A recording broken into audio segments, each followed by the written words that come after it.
যে রেশিওটি বললেন জি। একটি হিউজ একটি রেশিও এবং একটি প্রেডিকশনও দিলেন যে ভবিষ্যতে কিন্তু এর পরিণতি আরো প্রায় খারাপের 3.5 দিকে কোটি, হ্যাঁ। যাচ্ছে।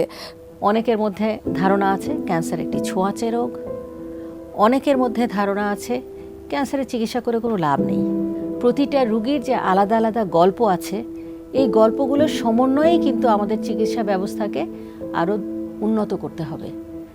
কারণ আমি যেটা বারবারই বলেছি, শুধু মেডিসিন নয়, মন এবং মননের সমন্বয়ে চিকিৎসাটা দিতে হবে, তবেই আমরা ক্যান্সারকে জয় করতে পারব। জেনফার বাংলাদেশ লিমিটেডের জেনফার অনকো কেয়ারের সৌজন্যে স্বাস্থ্য বিষয়ক অনুষ্ঠান স্বাস্থ্য যত্ন। 4 ফেব্রুয়ারি বিশ্ব ক্যান্সার দিবস উপলক্ষে সচেতনতামূলক অনুষ্ঠান। ক্যান্সার রোগীর যত্নে আমরা ঐক্যবদ্ধ। অতিথি অধ্যাপক ডাক্তার আলিয়া শাহনাজ, ক্যান্সার বিশেষজ্ঞ ও বিভাগীয় প্রধান রেডিওথেরাপি বিভাগ, অধ্যাপক ও বিভাগীয় প্রধান ক্যান্সার বিভাগ, ঢাকা মেডিকেল কলেজ হাসপাতাল, ঢাকা। দেখবেন 31 জানুয়ারি শুক্রবার সকাল 9:30 এটিএন নিউজে।